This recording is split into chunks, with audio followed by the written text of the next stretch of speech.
Ninth class. आज हम कृतिका भाग 1 के लेसन जल प्रलय पर हैं। लेसन फर्स्ट है और लेसन का नाम है इस जल प्रलय में। और ये फणीश्वर नाथ रेणु के द्वारा लिखा गया है। इसमें लेखक क्या कहना चाहते हैं? प्रसिद्ध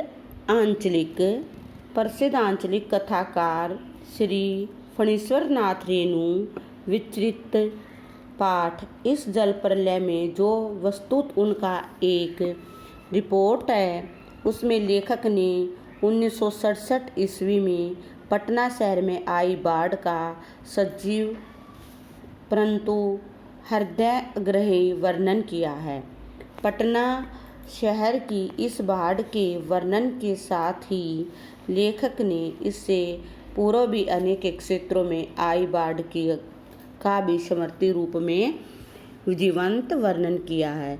इस रिपोर्ट के माध्यम से लेखक ने स्पष्ट किया है कि जब गंगा और उसकी सहायक नदियों में बाढ़ आ जाती है, सर्वप्रथम तो वो आसपास का जनजीवन किस प्रकार प्रभावित होता है। बाढ़ की विभीषिका का वर्णन करते हुए लेखक ने सर्वप्रथम अपने गांव तथा आसपास के बाढ़ प्रभावित क्षेत्रों का वर्णन किया है। उसका गांव कुछ ऊंचाई पर होने के कारण प्राय हर वर्ष आसपास के बाढ़ प्रभावित लोग और पशु पक्षियों का शरण स्थल बन जाता है। हर वर्ष कोसी, पनार, महानंदा और गंगा की बाढ़ से प्रभावित लोग उसके गांव में आकर शरण लेते हैं। हालांकि लेखक तैरना नहीं जानता, परंतु बचपन से ही वह स्वयंसेवक स्काउट के रूप में बाढ़ पीड़ितों की सहायता के लिए जाता रहा है।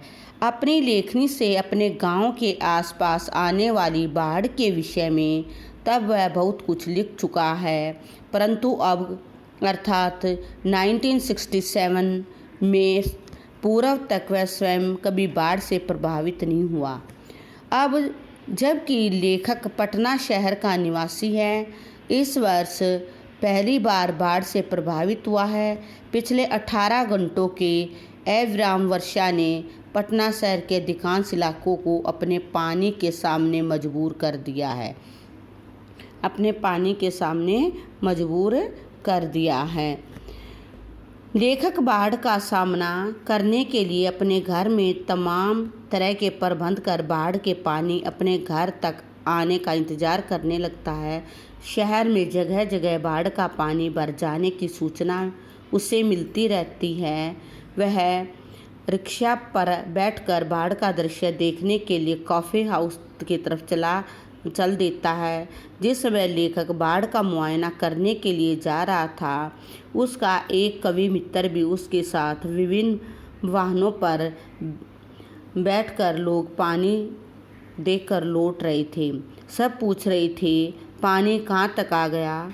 वस्तुतः पटना शहर सभी प्रमुख क्षेत्रों में पानी भर गया है। सभी को इस बात को लेकर जिज्ञासा थी कि वे जल्द से प्रभावित होकर इससे सूचना प्राप्त कर सके। जब लेखक कॉफ़ी हाउस पहुंचा तो वह बंद हो चुका था। लेखक रिक्शा वाले को लौटने के लिए कहा, लेकिन लेखक उसके मित्र को आगे ले जाना चाहता था। अप्सरा सिनेमा हॉल के बगल में गांधी मैदान में पानी भर रहा था।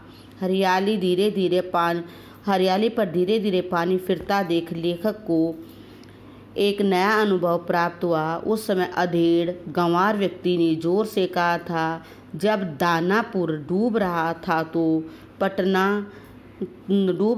तो पटना के बाबू लोग उलटकर देखने भी नहीं आए। लेखक को लगा कि वह एक आदमी है जिसकी खोज साहित्यिक गोष्ठियों में होती रहती है। साय के काल को पटना में आकाशवाणी केंद्र से समाचार प्रकाशित हो रहा था कि पानी कभी भी स्टूडियो में प्रवेश कर सकता है। आकाशवाणी से बाढ़ का समाचार सचमुच दिल दहलाने वाला था। लेखक उसका मित्र दोनों ही घबरा गए थे, लेकिन आसपास के लोग परेशान नहीं थे। दुकानों में थोड़ी हड़बड़ी थी। दुकानदार नीचे के सामान को ऊपर ले जाना जा रहे थे। इधर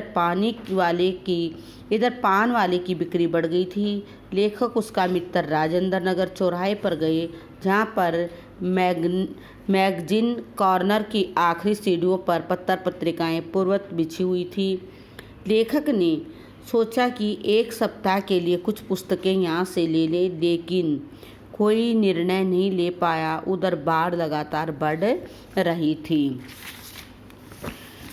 सरकार के जनसंपर्क की गाड़ी लाउडस्पीकर पर सावधान रहने की घोषणाएं कर रही थी। लेखक बाढ़ के दृश्य को देखकर जनसंपर्क विभाग की गाड़ी की चेतावनी को सुनकर काफ़ी व्याकुल हो गया था। उसने घर आकर अपनी पत्नी से गैस सिलेंडर के विषय में पूछा तो उसने बताया कि गैस सिलेंडर ख़त्म हो गया था। उसने घर सारे राजेंद्र नगर में जहाँ लेखक रहता था सावधान सावधान की गूंज सुनाई दे रही थी।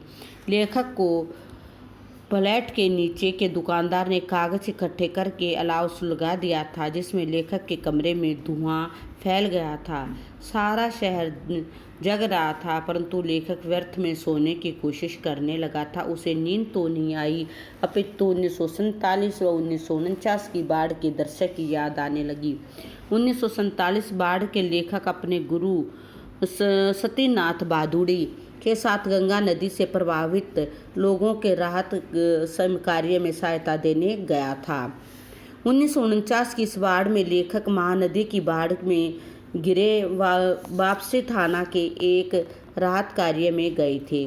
इस वर्ष परमान नदी पर बाढ़ में डूबे गांव मुसहरी में भी लेखक राहत कार्य में हेतु गया था, जहां लोग मछली और चूहे को भून कर खा रहे थे।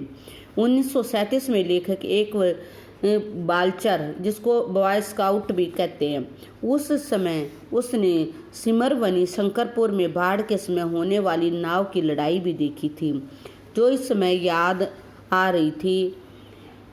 इस समय वह राजेंद्र नगर पटना में पुनपुन नदी में आई बाढ़ के कारण मुश्किल में था।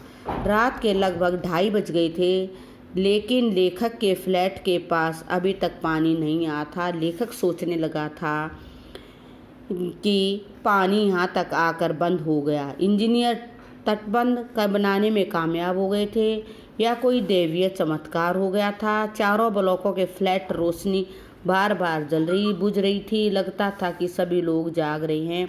अचानक लेखक के मित्रों ने तथा स्वजनों को याद आई, क्योंकि वह बाढ़ में फंसे हैं।